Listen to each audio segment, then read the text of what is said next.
Hello. Tamil movie youth. ഇത് ശരിക്കും പറഞ്ഞിട്ടുണ്ടെങ്കിൽ ഒരു റൊമാൻറ്റിക് കോമഡി ആയിട്ട് തുടങ്ങി ഒരു ഇമോഷണൽ ഡ്രാമയിൽ അവസാനിപ്പിക്കുന്ന ഒരു ക്ലീൻ ഫാമിലി എൻ്റർടൈനറാണ് യൂത്ത്. ഇത് സംവിധാനം ചെയ്തിരിക്കുന്നത് നവാഗതനായ കെൻ കരുണാസാണ്. കെൻ തന്നെയാണ് ഇത് തിരക്കഥ എഴുതിയിരിക്കുന്നത്. കെൻ എന്ന് പറയുന്നത് ഒരു 25 വയസ്സുള്ള പയ്യനാണ്. പുള്ളിയുടെ ആദ്യത്തെ സംവിധാന സംരംഭമാണ്. അത് നല്ല ഭംഗിയായിട്ട് തന്നെ ചെയ്തിട്ടുണ്ട്. നായകനായിട്ടുള്ള പ്രകടനവും അടിപൊളിയാണ്. നല്ല രസകരമായിട്ട് തന്നെ ചെയ്തിട്ടുണ്ട്. അപ്പോൾ കെന്നിൻ്റെ അച്ഛനും അമ്മയായിട്ട് വന്നിരിക്കുന്നത് സുരാജും ദേവദർശിനിയാണ്. സുരാജ് ഇപ്പോൾ അവിടെ ഹിറ്റുകളൊക്കെ നേടി വളരെയധികം തരംഗമായിക്കൊണ്ടിരിക്കുന്നതല്ലേ തമിഴിൽ. ശരിക്കും നല്ല രസകരമായിട്ട് തന്നെ സുരാജ് ആ ഒരു കഥാപാത്രത്തെ ചെയ്തിട്ടുണ്ട്.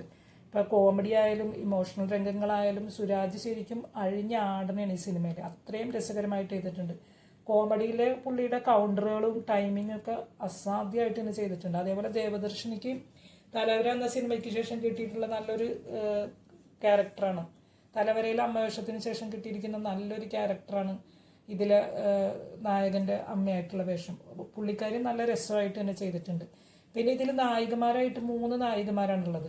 ഒരു നായിക മലയാളിയായ അനിഷ്മ അനിൽകുമാറാണ്. അനിഷ്മ അനിൽകുമാറിനെ എനിക്ക് തോന്നുന്നു ഈ അടുത്ത് സിറായി എന്ന മൂവിയിലാണെന്ന് തോന്നുന്നു കണ്ടത്. നല്ല രസമായിട്ട് തന്നെ അനിഷ്മ ചെയ്തിട്ടുണ്ട്. പിന്നെ ഒരു മീനാക്ഷി ദിനേശ്, പിന്നെ പ്രിയാൻഷി യാദവ്, 3 നായികമാരും നല്ല ഭംഗിയായിട്ട് തന്നെ അവരുടെ ക്യാരക്ടറുകളും ചെയ്തിട്ടുണ്ട്. അപ്പോൾ ഇതെന്ന് വെച്ചിട്ടുണ്ടെങ്കിൽ പ്രവീണിൻ്റെ അച്ഛനും അമ്മയ്ക്കും 5 വർഷത്തിന് ശേഷം ഉണ്ടാവുന്ന കുട്ടിയാണ് പ്രവീൺ. അപ്പോൾ അതുകൊണ്ട് തന്നെ അമ്മയ്ക്ക് ഭയങ്കര വാത്സല്യമാണ്. ഇത് ശരിക്കും പറഞ്ഞാൽ ഇതിലെ നായകൻ എന്ന് പറഞ്ഞാൽ സാധാരണ തമിഴ് സിനിമയിലെ എല്ലാ ടെംപ്ലേറ്റുകളുള്ള ഒരു നായകൻ തന്നെയാണ് ഇതിലെ കഥാപാത്രം.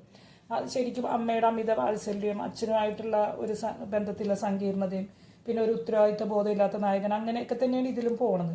ശരിക്കും പറഞ്ഞിട്ടുണ്ടെങ്കിൽ ഇതിൽ ഒരു സ്കൂൾ കാലഘട്ടമാണ് ഇതിൽ കാണിക്കുന്നത്. ശരിക്കും സ്കൂൾ കാലഘട്ടത്തിലുള്ള സിനിമകളൊക്കെ ഇപ്പോൾ കുറേ വന്നിട്ടുണ്ട്. പക്ഷേ ഇതിൽ ആ ഒരു കൗമാര കാലഘട്ടത്തിലെ ആ ഒരു കുസൃതികളും നിഷ്കളങ്കതയും അവരുടെ പ്രശ്നങ്ങളും ഒക്കെ മനോഹരമായിട്ട് തന്നെ ഈ സിനിമയിൽ കാണിക്കുന്നുണ്ട്. പിന്നെ അത് നമ്മൾ ആ ഒരു ശരിക്കും നമ്മുടെയൊക്കെ സ്കൂൾ കാലഘട്ടത്തിലേക്ക് സിനിമ നമ്മളെ കൊണ്ടുപോകുന്നുണ്ട്. ഇത് സ്കൂൾ കാലഘട്ടത്തിൽ പുള്ളിക്ക് ഉണ്ടാകുന്ന പ്രണയങ്ങളും 3 നായികമാരുണ്ടല്ലോ, ബ്രേക്കപ്പുകളും.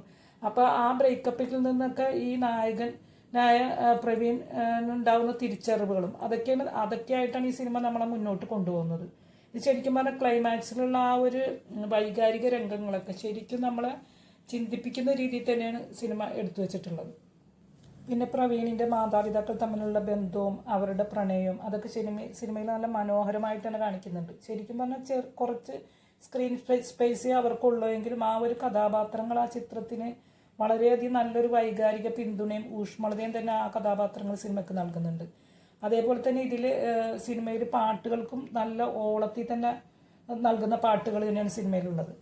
ഇതിൽ 4 പാട്ടുകളോളം കെൻ തന്നെ എഴുതി പാടിയിട്ടുള്ളതാണ് പുള്ളി. അപ്പോൾ ശരിക്കും പറഞ്ഞിട്ടുണ്ടെങ്കിൽ ഇതിൻ്റെ ഒരു ഓൾറൗണ്ടായിട്ടാണ് ഈ സിനിമയിൽ പ്രവർത്തിച്ചിട്ടുള്ളത്. ക്യാമറയ്ക്ക് മുന്നിലും പിന്നിലും ഒക്കെ പുള്ളി ഇതിൽ ശരിക്കും തിളങ്ങിയിട്ടുണ്ട്.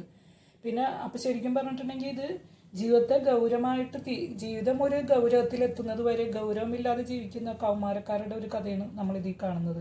അത് നല്ല ശരിയായ രീതിയിൽ നല്ല രസകരമായി തന്നെ, ഇതൊരാദ്യമായിട്ട് സംവിധാനം ചെയ്താണെന്നൊന്നും പറയില്ല, അത്രയും രസകരമായിട്ട് തന്നെ കെന്നത് ചെയ്തു വെച്ചിട്ടുണ്ട്. രാഷ്ട്രീയക്കാരനായ കരുണാസിൻ്റെയും ഗായികയും TV അവതാരികയുമായ ഗ്രേസിൻ്റെയും മകനാണ് കെൻ കരുണാസ്.